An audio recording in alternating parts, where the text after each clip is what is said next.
What's up, fitness professionals? Welcome back to the DTF podcast, Down to Fitness, where we turn personal trainers into fitness professionals.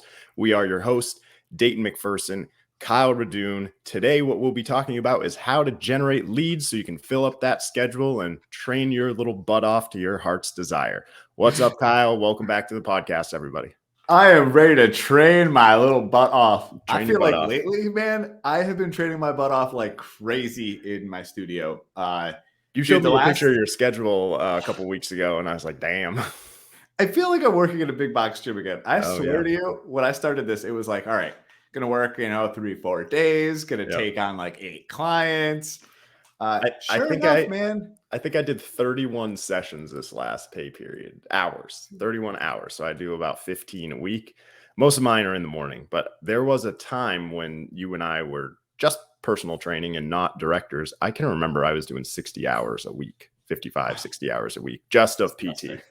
Yeah, every single day. I was there at 5. I got done at 8 or 9 p.m. I would go in on Saturdays to teach a bunch of classes. And how'd I get there? We're going to talk about that right now with how to generate leads so you can train your little butt off, which is what Kyle and I did. Well, and actually in the growth, it's funny that growth progression too, because the truth is when you first get started, you have to dedicate your entire life to this job, this career, to really be successful, right? So you're spending early mornings, late nights, weekends, like it's taking everything out of you. Then somewhere along the way, you make that sweet, sweet transition and you get to start putting people back to back to back. You start taking, okay, well, now I don't work Friday nights. And now I don't work Saturday mornings. And then 3, 4, 5 years go in and your book's like, if you're a morning person, it's like 6, 7, 8, 9 in the morning, maybe like 10, 11, 12. And now you put in 6 to 8 hours and you're done after lunch. Yeah, exactly. It's like, that's the dream. That is the dream. Then you get to go to the beach like you, right, buddy? Oh, you bet, man. Like I said, the lighting in here really makes my tan not look so dark, but there. It's there for sure. I'm pasty Scottish person, Irish, so I don't tan. I just burn, man. So no beach for me after my morning sessions. I'm just staying inside. As the Italian man, my skin's just straight leather. So there's ultimately, there's two different things that Kyle and I want to talk about here. Is that you got to remember that Kyle is in a studio now by himself, and I'm still at a big box corporate gym. Kyle used to be there, so some of these things are going to work for both. Some of them are only going to work for one or the other, and we'll be sure to highlight which ones that we really like to use. I'm going to kick it off and start with just big box gym. Best way to generate leads is those new members that come through the door. And Kyle and I have talked about this a couple of different times. If you're going to get 100 new members every single month at the gym at this large place that's got 3,000 members, there's your 100 leads. So what we try to do is our front desk or sales staff, they will book those individuals for a complimentary appointment with the fitness professional. Remember, there's probably only going to be 30 to 50% of those new members that join. So it is my job to make sure that I can reach out to those other 50 people. You're going to have people not show up to that consultation, whether it be a no-show, late cancel, whatever that it may be. They just booked it because they didn't care. I'm also reaching out to those people as well. So I'm trying to just get people in front of me. It's all a numbers game. So that's the biggest one that I like to point out for people. You're going to be on the phone. You're going to be emailing people. You're going to be texting people. I like to do phone call first. Then I like to do email directly after if I get a voicemail. And then if it's been a day or two, I'll then do another email and then I'll do a text message. I'll do texting last just because the gym that I'm in, older demographic, I feel more comfortable on the phone with people anyways. I think it's more personal, but I know in this day and age, a lot of people don't pick up their phones if they don't recognize the number. So then I'll go to that less personal text/email after that. But yeah, those new members is really who we're trying to get in front of us first. And I'll tell you, those new members, they're hungry for fitness at this point in their journey. You got to remember, these guys have shopped gyms. They went around and they saw a bunch of different gyms, or maybe your membership squad is, top tier and they closed them on their first walkthrough. Yep. And I know some of the membership squad that you work with, Dayton, and they are, the best in the business. So when you have 100 new members that month, there's a chance that maybe a handful of them maybe didn't even want to be members. But Right. for the most part, these people were seeking out exercise. We know that with new members, forgive me if my numbers are a little off here. If I have 10 people, 3 of those people were coming in to buy personal training no matter what I did in my consultation. 3 of them were going to say, hell no. And then the other 4 of those 10 are the people that we can kind of sway. So now we know those new members that are walking in, they're super hungry. If we're talking 33% of them, that's 33 new members a month that we're going to buy personal training no matter what. And if you are no good at sales, you are uncomfortable doing any of the things that we've talked about in all the episodes up until this point, chase down those 33 people every single month and you'll have a full book within a couple months, right? Like this is your easy, like it's hanging there right in front of you just to take it, right? That low hanging fruit. And coaches just want that appointment to be booked for them. They won't go out and chase it. And that's how I built my business. I let all the lazy coaches not do it. So I had, 77 people that didn't come in and book their consultation, that I was the only one reaching out to them. Like, hello, I don't understand why you're letting this money just sit here. Like, yeah, I wanted to make a shitload of money when I was personal training. And I did.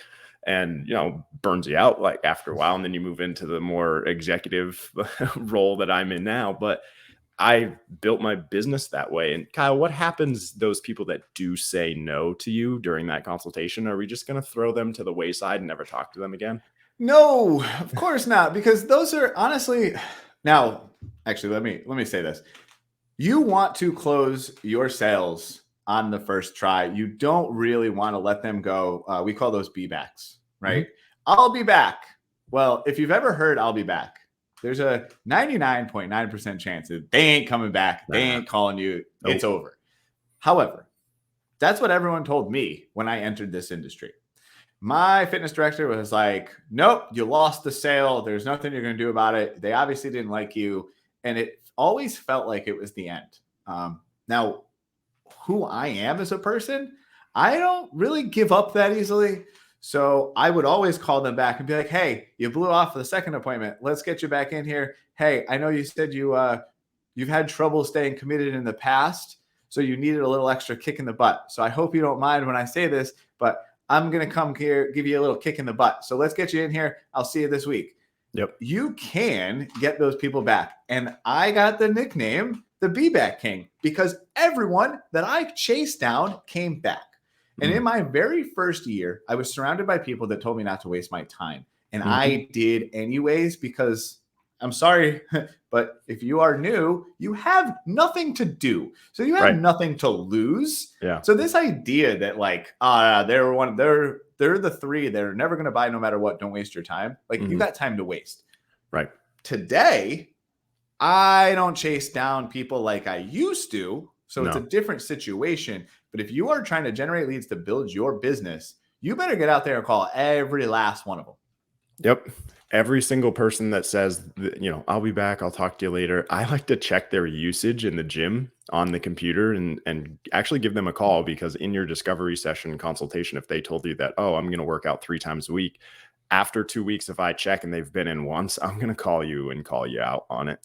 And not in a rude way, but like, that's my job, is you want to be fit. And obviously you can't do it on your own. This is why I recommend that we start doing some personal training. Why don't you come back in? We can have a conversation about it.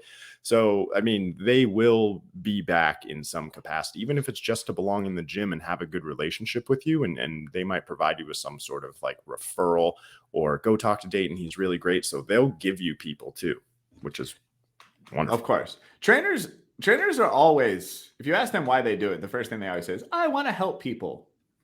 Do you really want to help people if you're afraid to call them? Because here's the thing. Are you scared of what? You're scared of them being like, oh my God, you offended me? Look, you want to change their life, call them out. Right. Oh, I'm going to be in the gym 3 times a week. Okay. Promise me that. You're going to be in the gym 3 times a week? Yes, sir. Okay, cool. And when they're not there in 2 weeks, let them know, hey, just a reminder, you did tell me you were going to be here 3 times a week. I haven't seen you in 2 weeks. I want to make sure that you are still committed to reaching your goals. So maybe we can try to come in for that second session. Yeah. I'm always going to bring those people back in. And it shows them how much you care. And what is my favorite thing to say is no one cares how much you know until they know how much you care. So I can show them how much I care.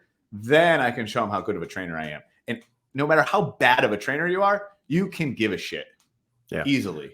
I've always told everybody I'm a bad trainer. I'm just good at talking to people. I can form relationships, but I'm not the best trainer in the world. Probably most of you listening to this podcast could out train me, but I've said it on the podcast before. You're not going to out care me. Sorry. No, You're just not. I love that. I absolutely love that, because I think I'm the same way. It's like, I know I'm pretty good, but the reason why people work with me is because they want to be with me. Exactly. Right. We're fun. We're cool. Right. So while we're so that's the number one lead gen for like the corporate model. I'm actually going to jump to the studio model for my number one, which is always going to be referrals. Now, this is something that obviously in the corporate gym world, referrals are important because, like you said, there's thousands of members in this gym. Their friends are probably over there on the treadmill behind you. So your referrals are literally in the building. But what I'm talking about is bringing in those friends and family that have never heard of your gym before. Because if you're a studio, the people that you do have in front of you are your biggest fans. They are your billboards. They are going to go out in the community and they're going to talk about you. You have a very hard time if you don't have name recognition and the corporate behind you. I'm not Crunch Fitness. If I walk up to someone in McDonald's and hand them a card that says, join Crunch Fitness, your first month free, there's actually a good chance that they might walk into a Crunch Fitness. If I do that in the private gym model, that card's going to go in the trash because they're like, why am I going to this guy Kyle's gym? Like, what the hell does that mean? Right. So get people to vouch for you ahead of time. So those referrals, online, like testimonials that you can use as referrals to kind of show people. But once I had my core 6-7 people that loved me, I went to 14 and 21 people because they were friends of a friend of a friend. And I was drastically able to grow my business like that. I love trying to get in spouses too, people in the same household. Oh, does your husband or your wife work out after we've built that rapport? No, well, have them come in. And, we have at our gym lots of individuals who are spouses and they don't work out together, but they come in and they see our coaches and they do their personal training sessions. So the thing about referrals is you have to continuously ask for them. It can't just be one time. Like, you have to keep following up with them. Hey, you remember, like, you told me that your cousin was interested in coming in 2 weeks later. I still haven't heard from your cousin. Do you mind if I get her phone number? I'll invite her in. And then eventually that's, again, how you can start to build up your book. And that's a really easy marketing strategy for yourself that you don't have to pay any money for. And I don't know about you, Kyle, but we have a referral program that if you refer a friend to join the membership side of the gym, then the person who referred gets a free month of dues. And then for personal training, if you refer this individual to do personal training as well, if they do a program of 60 minutes or more a week, both of you get $100 off your program. So it doesn't matter to us. I mean, you brought us in somebody who's going to pay $600 a month. So our gift to both of you is $200, and we'll make that up in no time because they'll stay. Average member lifespan is like 9.7 months or something like that for personal training. So we will make up that $200 because we never would have seen that person to begin with if it wasn't for you. So that's our referral program that we do. And we always mention that in the consultation to people. We'll mention it on the tours as well to individuals. So easy marketing strategies that you don't have to go spend money on if you're in a small studio or if you're in a big corporate gym and you want to kind of change the culture and offer referral programs. That's great too. So my referral program, because we're on that a little bit here, because I actually do things a little different. I used to, because your model, like the free month or the $200 off, a lot of people usually use like you get a month, your friend gets a month. And in the private model, that ends up being a kind of a big chunk of money that I eat. Oh, sure. And because say this referral only does stay on for the 3 months, right? So I do a 3-month minimum. I think most places do 3-month minimum. Right. If they cancel after 3 months, do I, get my money back? And the answer is no. Usually I end up working too hard. Right. So what I actually do now is I take $100 a month off of the referrer and $100 off the referee for the entire duration of their program. Whoa. So if you're paying me $1,000 a month and you get your friend to sign up at $1,000 a month, I'm going to give you $100 off. You're going to pay $900. Your friend's going to pay $900. And for as long as your friend's on, you'll keep getting that $100. So what ends up happening is instead of it being like a 3-month, okay, now everyone's prices go back up. I want you you get locked into this price and you get it until you cancel. And if you ever cancel and you come back, now it doesn't exist anymore. But as long as you stay on, and now what I'm trying to build, because in the studio model, I do not want turnover. I will take that hit on the $1,000 a year or the $1,200 a year I lose on the $100 off because that's 1 month. If I lose that client after 6 months, I essentially am going to lose $5,400 that year. Right. So in the studio model where my prices are so high, I can afford the $100 here to add $1,000 a month or another $900. Yeah.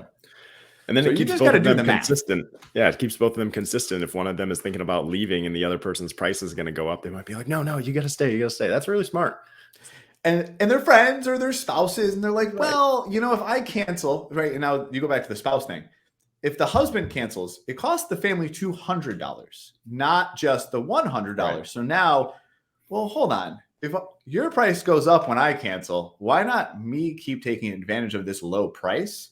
And we both get it. We both have this. And now we keep it for a long time. Exactly. Because I want 10 people. Essentially, I want 10 clients that pay me $1,000 a month for $120,000 a year, cash, boom, done. Now, obviously, you can triple that if you want to work more. But essentially, I don't want to. Right. 120 grand a year for me is very happy and comfortable and a free life. Like I can do whatever the hell I want. Right. Exactly. So studio. Okay. So you get somebody that cancels. How long until after that we want to reach back out to that client who canceled in hopes to continue them exercising? Maybe it's not with us, but someone says, oh, I'm going to stop personal training. My first thing that I try to do with them is downgrade them to a lesser program to keep them on. But let's say that they go away and we're going to reach out to past clients. How long do you give them until you reach back out, Kyle? Definitely depends on the person and how long I was with them.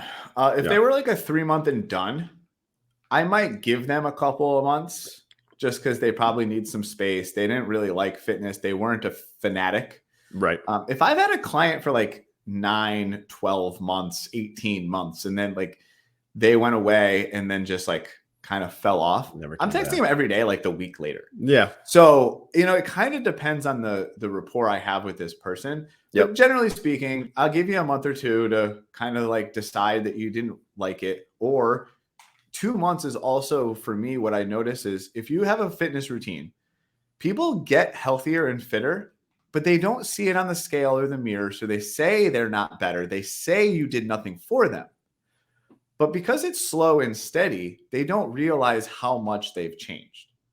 After 2 months of going back to being a couch potato, eating potato chips and not having that motivation of someone kind of making you just be a little more conscious, making you go for those walks after dinner or reminding you to do those little things, that plus the lack of maybe the weightlifting after 2 months, that little bit of strength that you had went away. That little bit of extra oomph in your, the energy that you got from exercising goes away. And then you start to be like, man, I kind of feel like crap. Yep. Bing. Here's a text message from Kyle. Yep. Hey, it's been a couple of months. I really miss you. It was great seeing you hanging around the gym. I hope all is well. Or, how are you feeling? Hope you're feeling great. Able to keep up on your routine. We know they didn't. We know they don't feel great. And now that I gave them that opportunity to say, well, actually, I kind of feel like shit. Boom. Yep. I know how to fix that, bud. Let's go. Yeah. Come back. Let's get your ass back in here. I know you can afford it. I know you have the time. And I just got you to admit you now are remotivated to do it. So now I'm getting you back in.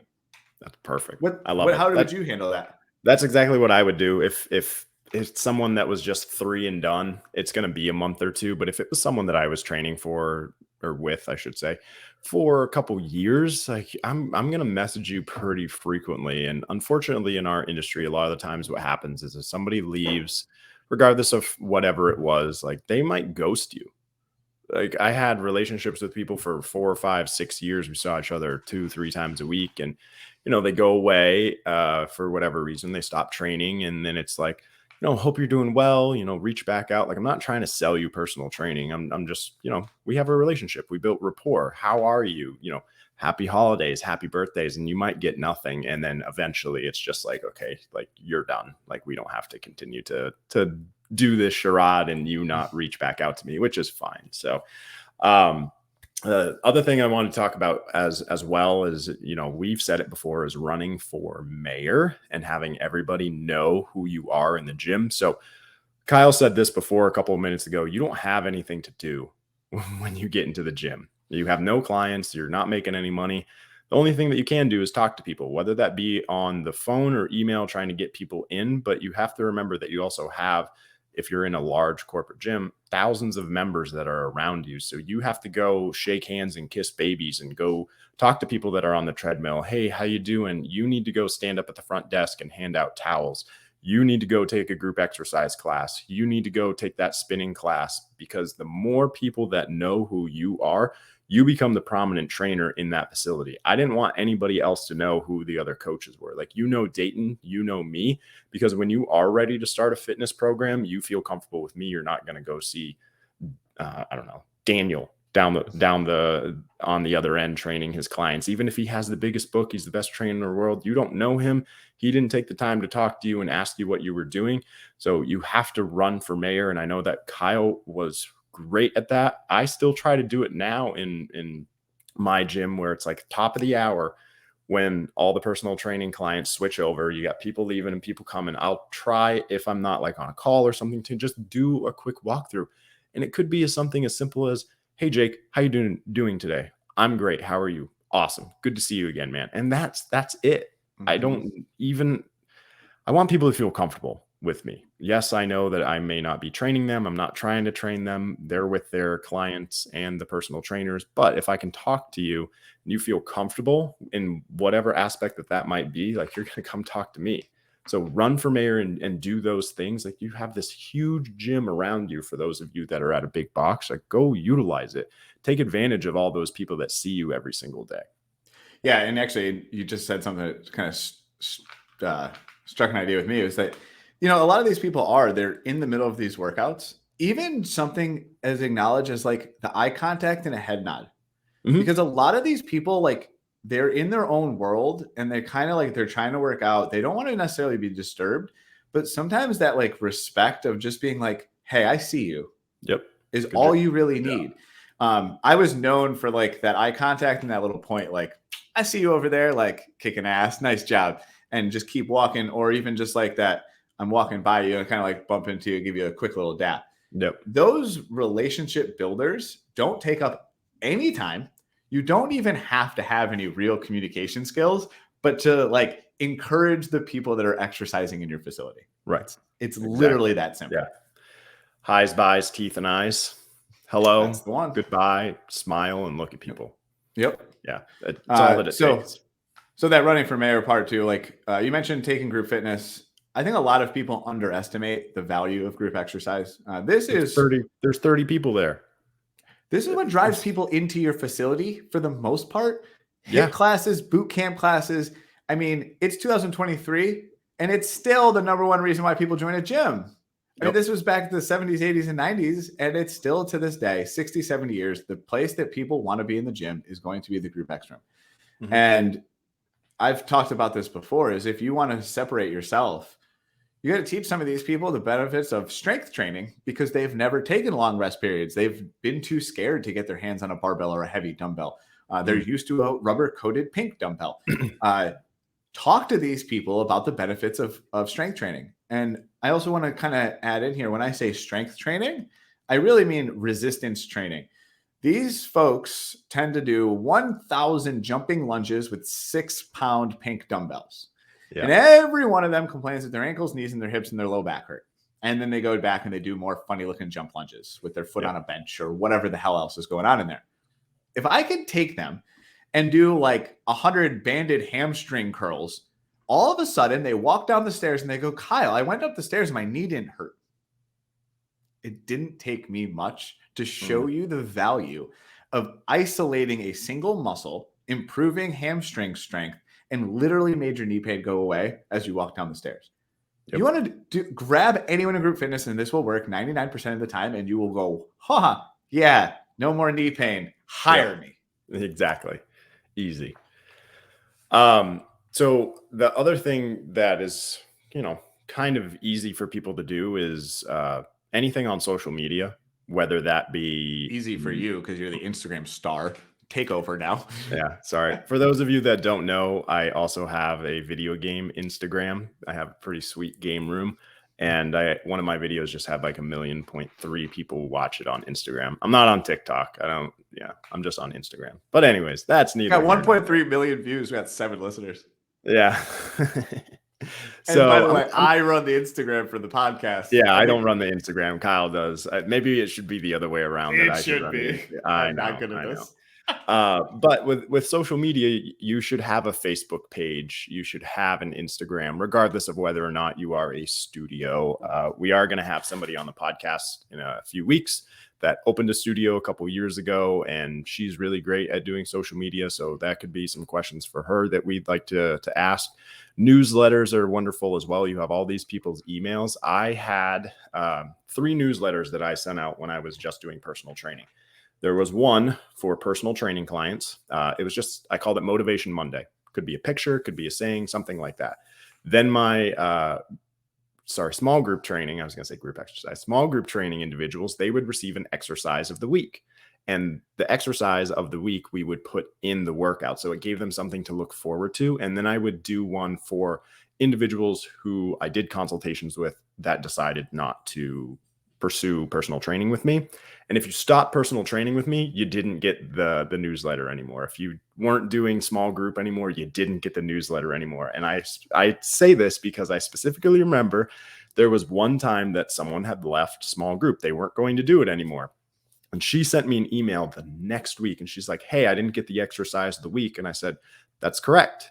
You no longer work with me. I was like, that's something extra that I do for people that continue to work with me and take my classes and do this. She signed back up because she wasn't getting the exercise of the week. I've never heard that story, but I love that. Yeah. I think newsletters are still underutilized, even in 2023. Mm-hmm.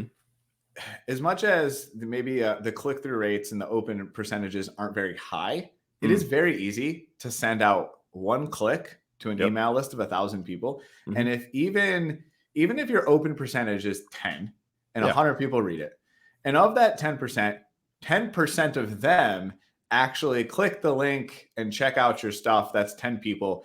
And then if half of those people actually sign up, you just got 5 new consultations from the click of an email thread. Mm-hmm. Right. So it's like, this is still, to me, an underutilized tool, even in 2023. Yeah. If you can gather emails now, while we're talking about Instagram, one of the biggest things, the problems with Instagram or some of the social medias is that you don't own it. So you build up, you get 500,000 followers. You could wake up tomorrow, Instagram could have deleted your account and there's nothing you can do about it. Yeah. There's your business over. Yep. DMAG Games, all his affiliates, all his partnerships out the window. Yep. So what you do own are people's emails. So Facebook groups are very popular for this because you don't own the group, but they chose to voluntarily give you their email to be a part of this group. So now I have the group of emails, and I can delete all of my social medias, but I can still send out the email to these people. And that is why I think that's still the number one way to communicate with your people, because it is there forever. And if they don't, if they go back, they can go back and read it later if they find out they missed something. You don't have that option on other social medias. So with newsletters, I like to put club happenings in there. Like, here's the month of May. If you have any promos that are going on, if you do things in the community, get people involved in something.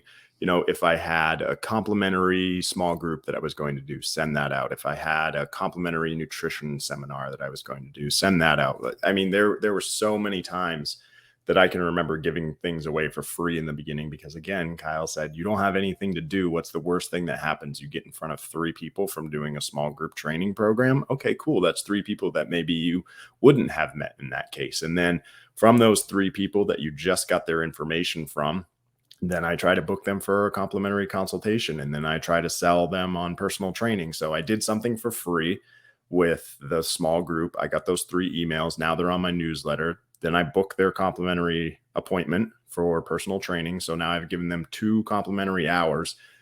One of those 3 people, even if you're not great at sales, is probably going to sign up for something for PT. So you gave away 2 hours of your free time, and I hate to use the word free, complimentary time, to hopefully get a new client. And that is really what you're trying to go for. You have to just be in front of people, whether it be physically or electronically. Just like keep buzzing them all the time so that they know that you're there. People love to like shout out shit like, time is money. Right now you make $0. Right. Your time is worth nothing. So you don't get to your time is nothing to you until you actually can earn a living. So right now, Dayton and I sit here and I have a full book of clients paying me $100 a session. I am not going to chase down something for free that has no value to me. But that does not mean that if I say I woke up tomorrow and 6 of my clients moved out of state and canceled. Right. It's a big chunk of change. My time is no longer as valued as it was a month ago. Right. So now you bet your ass I'm going to be spending that time on the phones doing all the things that maybe don't feel like are worth it, but they are worth it in the end, because you have to do the things up front. So when you are new, get off your high horse. You ain't worth shit.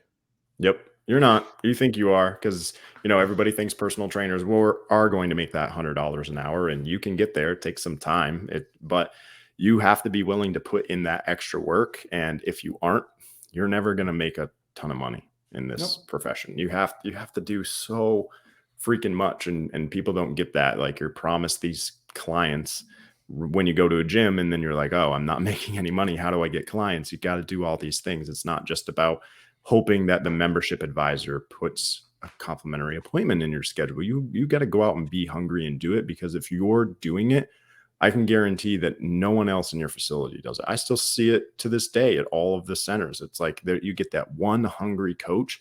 Those are the ones that go from 0 sessions to a full book in less than 6 months. And you can tell from talking to these people. When Kyle and I used to do the workshop together, we would meet up after and be like, that person's going to make it. That person's going to make it. That one's not. 3 months, 6 months. Like, we could just tell. And for the most part, we were pretty good at it too. You could just tell like who got it and who was willing to put in the work and who was just doing it because this sounds like a fun career. Yeah. It's fun. Don't get me wrong. It's a lot of work though. It's a lot of work.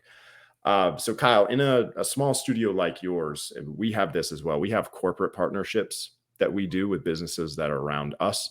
We have different tiers of it. So if you've got like less than 10 employees, you get a level 1, you might get $10 off your membership. Level 2, level 3 goes from there.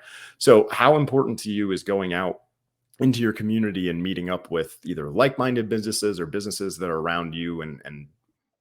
To me, I know I opened up, I said the number one thing was referrals. This one might actually, this counts as referrals probably. Yeah. But this one to me, I think is huge for building your business. If you start out, you're a small studio in say you're in a little strip mall, right? You can't afford to have a standalone building. You're doing rent on a little tiny spot. You're jammed up in a bunch of other businesses. Well, most of the time, those other businesses are going to be other service industry type things. Go talk to the hairstylist or the barber, go over to the nail salon or, those types of places. They can be into fitness. And when you can go over there and what I'll do is I'll introduce myself. Hey, new business owner Nextdoor. We do personal training.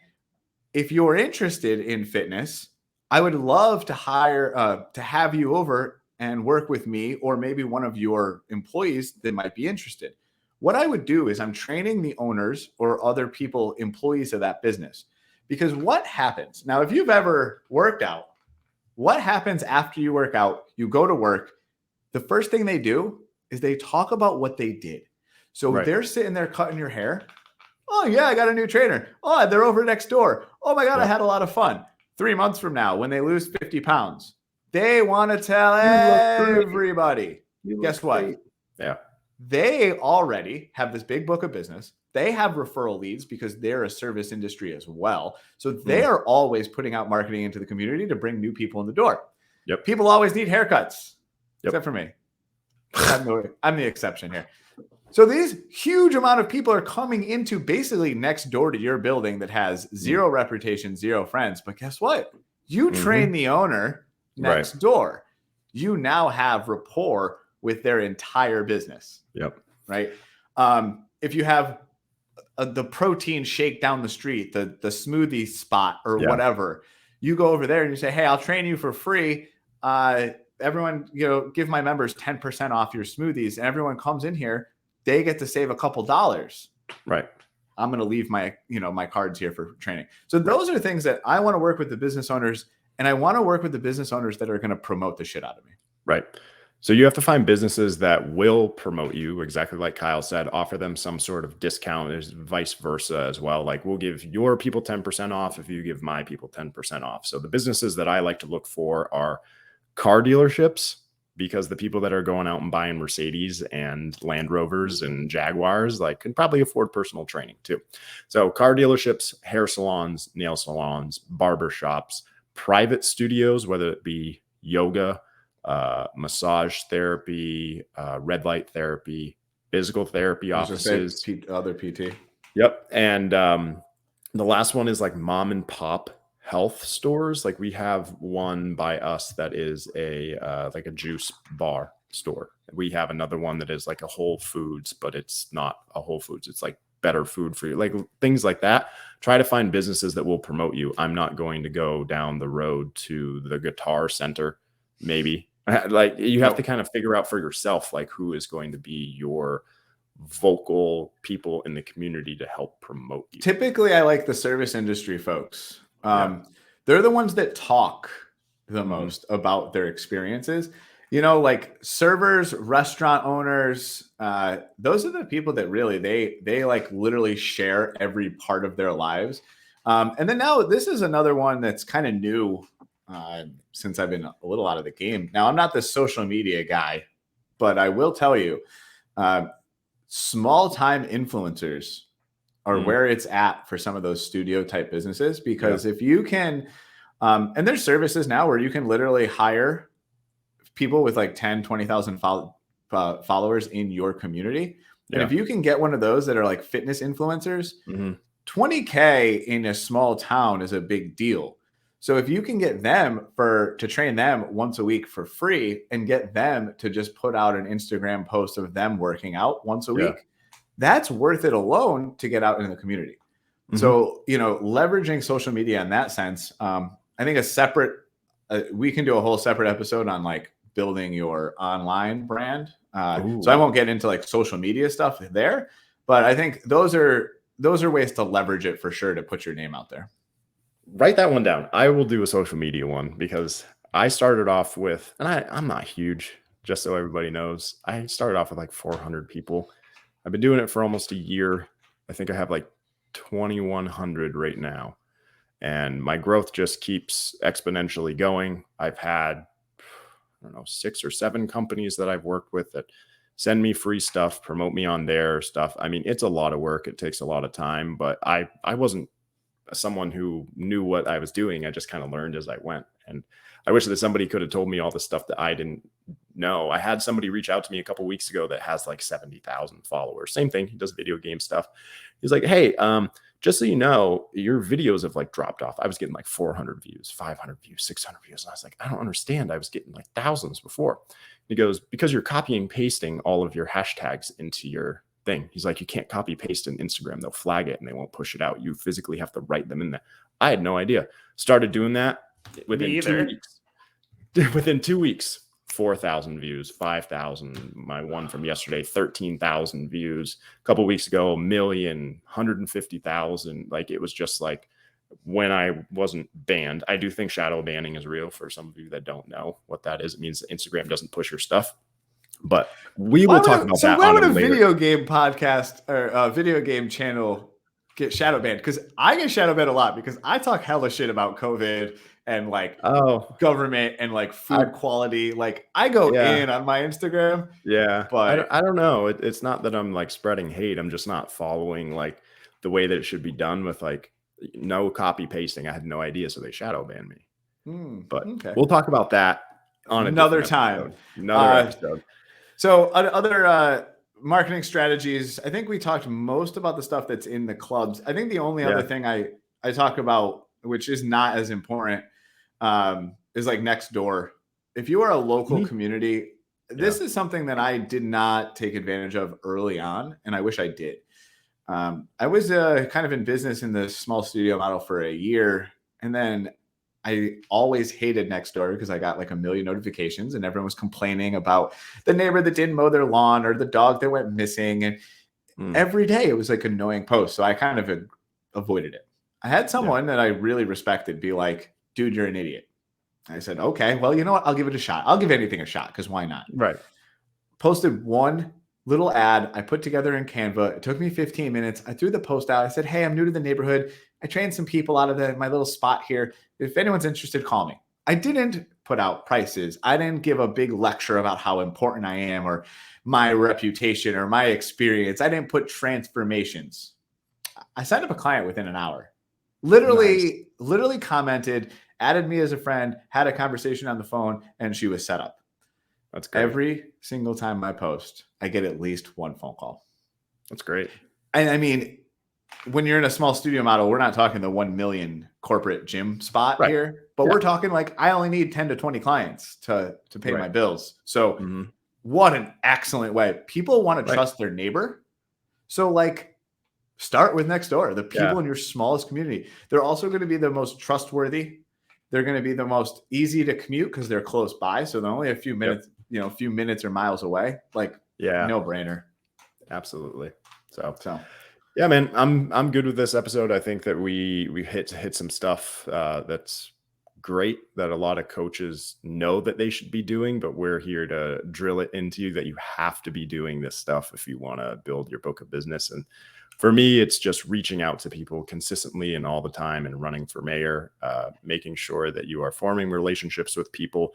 And your ultimate goal is to have them be a personal training client, but it's not going to be that first conversation that you have with them. It's going to have to develop. And from there, you will have a good book of business once you start to build up asking for referrals, making sure that you're doing newsletters, posting on Facebook and Instagram. Like your business, when you have 0 clients, you're still working 40 hours plus a week. And that's what you have to understand is you have 1 client that you see. You can't just work for an hour and hope to grow your business. There is plenty that Kyle and I did for quote unquote free because we knew that it would pay off in the long run. Okay, I'm not making money now. How do I make 6 figures in the next couple of months? And we did. And you said the magic word, consistency. This is not something that you can just spend 10 days making phone calls and hitting all the stuff and then think your business is going to grow. No. This is a every day. And when you get busy, it's actually not a reason to slow down. It's a reason to be more consistent because, I made an example before. If all of a sudden I woke up and half my business left tomorrow, I personally have not been as consistent making sure that I have lead gen in my funnel. So if I did wake up tomorrow and half my business walked away, I would be scrambling to refill my funnel right now because I've been a little too busy to do it. And now that happens when you become a really successful trainer. But the really good ones, and I'm guilty here, the really good ones keep the funnel full even when their book is full. Right. And that's hard to do. Yeah, make a list of all those people that are like, oh, I want to work with you, and you don't have a space. Those are the first people that I'm going to reach out to. Like we have that hot list of people that are interested with us, but maybe we just don't have the time or the capacity to take on anybody else.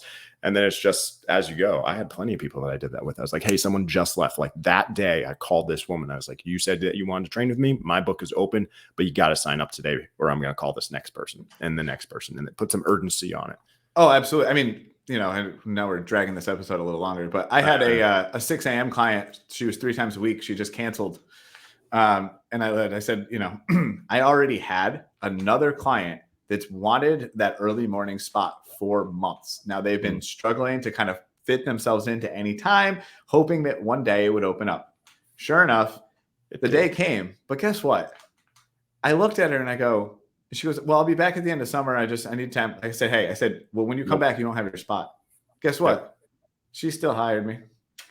So the other guy is now back to waiting again, but that's fine because when he signed up, he knew he wasn't going to get that spot unless she left. And I used it as a leverage spot for her to not leave because I was like, you'll never have it again. So just be ready to make this decision. That's the most popular time before work, 6, 7 a.m. It's like, those are hot times. Yep. Sorry. And once you give it up, you're done with me forever. Can't save it for you. And that's business, baby. Yep. All right. Let's wrap this one up. Thank you so much, everybody, for listening to the DTF podcast. Kyle and I are appreciative to all the listeners out there. This episode has been how to get leads and generate leads for yourself. Looking forward to the next episode. Have a great day, everybody. Thanks, y'all.